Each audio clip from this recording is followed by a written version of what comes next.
국방부 소속기관인 전쟁기념사업회는 이미 93년도에 홍범도 장군이 자유시 참전과 아무런 관계가 없다라고 하는 것을 스스로 문서에 기술한 것으로 드러났습니다.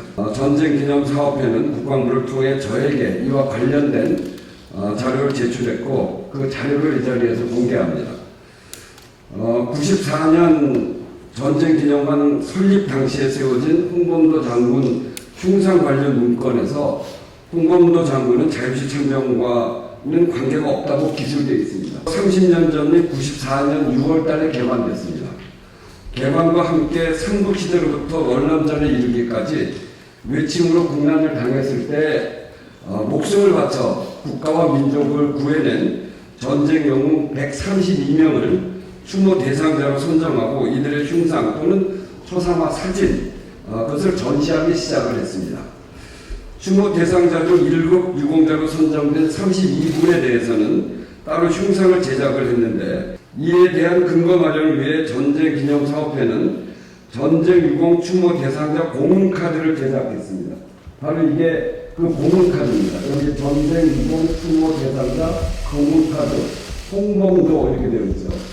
그 공정 내용을 보면 이렇게 되어 있어요. 그 후 소련으로 건너가 활동하다 소련군의 대신으로 자유시 참전을 겪었다. 이렇게 되어 있습니다. 홍범도 장군의 공문 카드에는 의병대장으로 활동했고 1910년 이후에는 대한독립군 사령관으로 봉오동 청산리 전투에서 일본군을 대파시켰다는 내용도 여기에 있고요. 그리고 이렇게 자유시 참전을 겪었다라고 해서 피해자로 분명하게 명시하고 있는 겁니다. 32명에 대해서 공문카드가 있는데 그 공문카드 안에 있는 겁니다. 그 세부 공정 내용으로는 그 소련으로 건너가 활동하다가 소련군의 배신으로 자유시 참전을 겪었다라고 기술되어 있고 그래서 93년에 이미 홍범도 장군은 자유시 참전의 희생자로 그렇게 인정하고 있는 겁니다. 이게 국방부 산하기관에서의 입장입니다. 또 21년 11월에는 조선 항일군의 대표로 모스크바에서 레닌을 만난 여기 있습니다. 11월 조선 항일군의 대표로 모스크바에서 레닌을 만나 독립전쟁에 소요될 무기를 원조하여 줄 것을 요구하였으나 시효를 거두지 못하였다. 레닌을 만난 이유도 여기 이렇게 명시하고 있기 때문에 그 이후에 자유시 참전에 본인이 한 거를 갖고 가서 자랑하고 무슨 권총을 받고 그랬다 하는 이야기가 정말 그거 터무니없는 이미 국방부에서 그렇지 않다는 것이 정리되어 있는 그런 내용이라고 하는 것을 우리가 알 수 있습니다. 두 번째는 97년 6월에 호국인물로 홍범도 장군을 선정했습니다.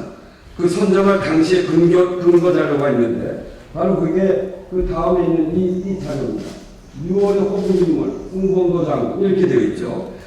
여기에도 97년 호국인물 월별 행사 대상자 자료에 따르면 홍범도 장군은 6월에 호국인물로 선정됩니다.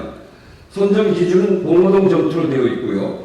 관련해서 97년 5월에 기한한 선정 보고 문건에는 홍 장군의 공정 내용에 대해서 열거되어 있는데 그에 따르면 홍 장군은 1921년 6월 자유시 참전을 겪고 무장해제를 당함. 여기 그렇게 되어 있습니다. 무장해제를 당함.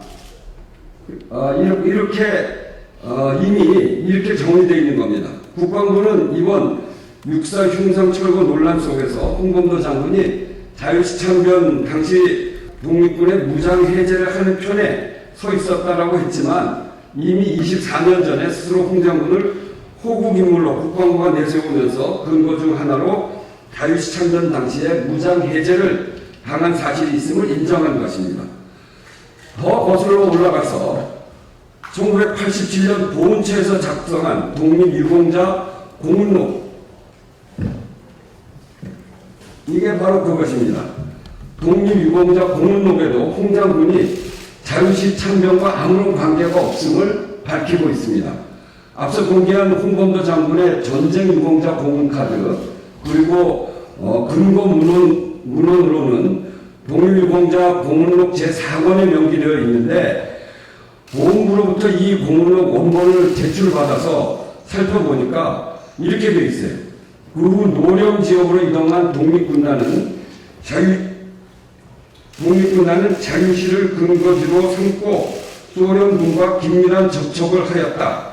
그러나 1921년 6월 소련 공산당의 배신으로 독립군은 무장이 해제되고 포로가 되는 등의 소위 자유시 참전을 겪게 되었다. 이렇게 되어 있습니다. 93년 그리고 97년 문건 이전에 이미 1987년 국가본체에서 발간한 공문록에 의해서 이 논란은 정리되어 있는 것입니다. 바로 이렇게 정리되어 있는 공문록을 토대로 해서 과거 보수 정권들이 홍범도 장군의 유해 봉환을 추진하기도 했고 또 잠수함에 홍범도 함이라고 하는 이름을 붙이기도 한 것입니다. 그런데 어떻게 이렇게 지금까지 다 정리되어진 지금까지 알려진 군내외 자료 또 확인된 자료를 토대로 정리했다고 하는 요번에 국방부의 그 정리는 도대체 어디서 나온 겁니까?